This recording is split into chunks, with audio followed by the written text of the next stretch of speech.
When we talk about conflict and functionalist perspectives around media, we're usually talking about the really big what is media doing? So questions about goals, questions about effects, questions about function.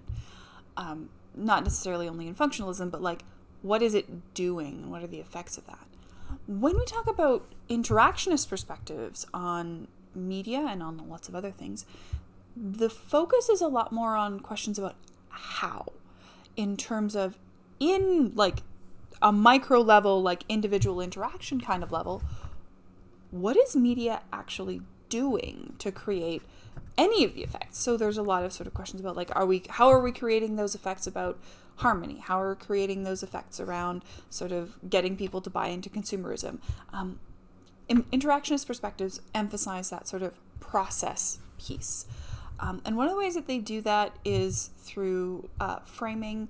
And this is a term that comes from Erving Goffman. And his sort of idea there is that for those of you who have studied photography or have sort of ever thought about cropping someone you don't like out of a photograph before you post it to social media, that's essentially what we're talking about. Goffman's idea is that in social environments, people pay attention. People have frames, so ideas about what's going on here and what is happening that help them decide what to pay attention to. They pay attention to some details and not to others. They pay attention to some people and not to others. They pay attention to some of their own reactions and not to others. And the Erving Goffman is a very strange man. Was a very strange man, I suppose. He passed away in the 80s. But when we talk about Erving Goffman, he was a very strange man. But he has nevertheless, in his book Frame Analysis, provided us a really clear example that I find is very helpful for students to understand what we mean when we're talking about frames and why they're useful. He writes a lot about the idea of interacting with con artists. I really don't know why, but con artists. And the idea about that, one of the points that he makes with that is that interacting with a con artist, when they're talking to you and you think that they are the answer to all of your life's problems and that they're going to make you $1 million in the next 2 months, is a very different interaction than if you know you are talking to a con artist and all you are doing is trying to keep them talking long enough for the police to get here, right? What the con artist is saying isn't changing, but what you are noticing, how you are interpreting it, how you're making sense of it, and what you think of as appropriate responses or not to that situation shift quite dramatically because of that frame, okay? And when we talk about media, there are a couple of sort of techniques in your textbook about how that happens, but what those are essentially, what we mean when we talk about framing in media is really about applying that kind of lens to give us a way of talking about and understanding the world around us. You heard me talk about this in the last video that like the social world is really complicated, very, very complicated. And when we talk about the social world being complicated in that way, it's really hard for individual people to make sense of it without sort of some guidelines as to, hey, wait a minute, should I trust this person or not? And that leads us to some conversations in sort of an interactionist perspective about what actually happens in media. So, for example, we could talk about the likelihood that, for example, someone who the police are looking for in relation to assault, if they're black, they're likely to be presented as more dangerous, more likely to be violent.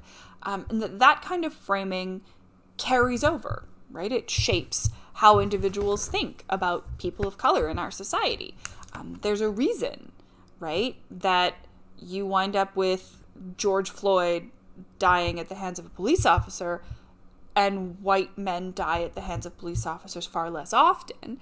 And part of that is connected to sort of broader ideas in media and certainly other agents of socialization, but media for this chapter, portrays Black men overall, right? They are more likely to be perceived as threatening because they are more likely to be presented in that role as the aggressor and less likely to be presented as victims.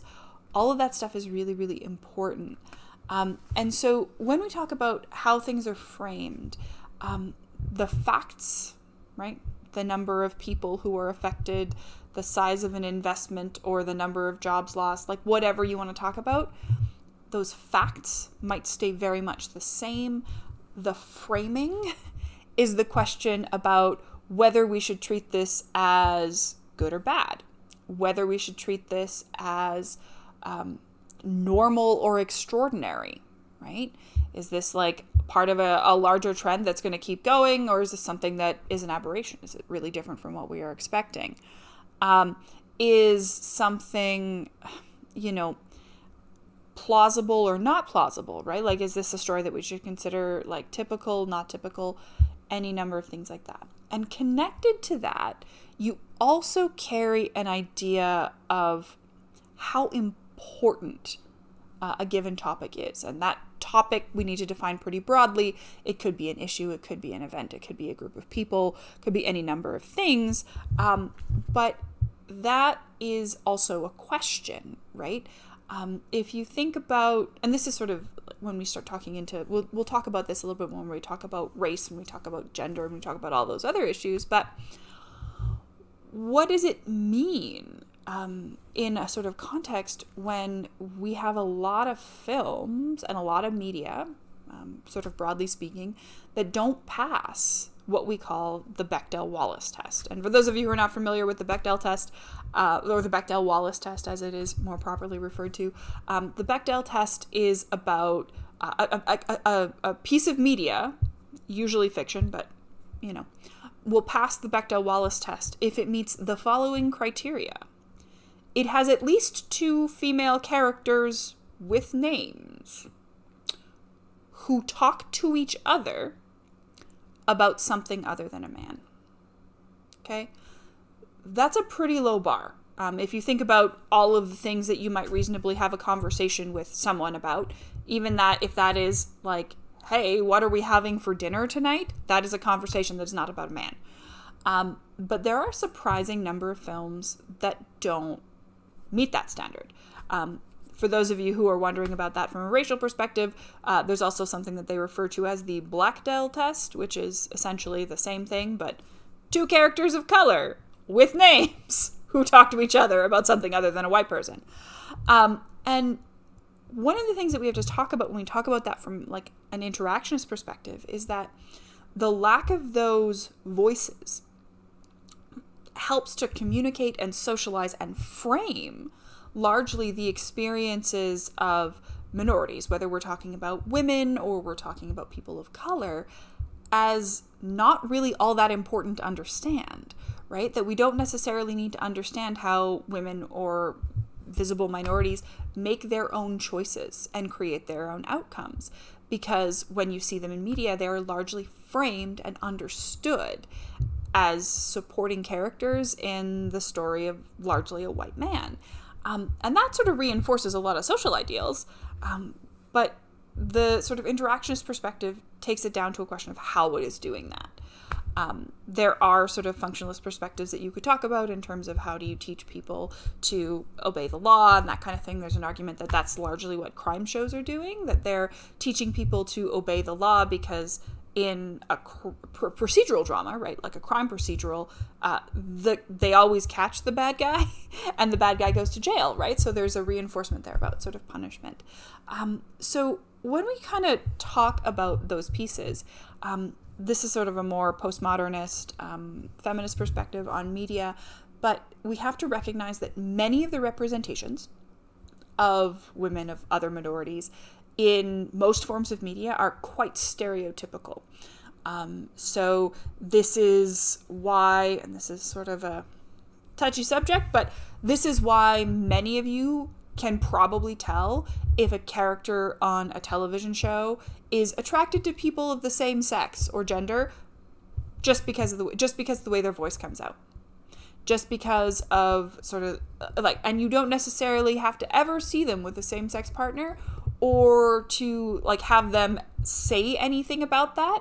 You can listen to them talk about the rest of their lives and go, oh, that character is coded as gay. And that's an issue, right? Because there's a whole lot of diversity, and we'll get to it when we talk about gender and all that sort of stuff, but there's a whole lot of diversity among people who are gay or lesbian or any number of sort of other statuses like that, and yet their representation in media has been boiled down to vocal sort of inflections and patterns, the way that people dress, that kind of thing. And that is a sort of stereotypical and vastly simplified kind of representation. Same thing is true of women. Women are much more likely to be portrayed as victims than as sort of problem solvers. They're like more likely to sort of experience and have things happen to them than to sort of act in the world. That's the subject-object distinction, for those of you who are familiar with that. And that's sort of a challenge, although I will give you the postmodernist twist about that, which is to say that when we talk about that sort of idea about stereotypical representation, it's super important to remember that it is not universal, that there are places and contexts where there are subversions and attempts to change that, and in particular, like different ways of using the same forms of media, right? We talked a little bit about, for example, Instagram influencers and how they're much more likely to be conventionally attractive and white, right? And that's true, but Instagram and Facebook are also super useful tools used by the people who coordinated the movement for Black Lives, which many of you may know as Black Lives Matter, but the movement is called the Movement for Black Lives, in that sort of space, right? Like, just because those tools can be used to reinforce sort of an existing hierarchy in the status quo doesn't mean that that is the only way that they are used in that way.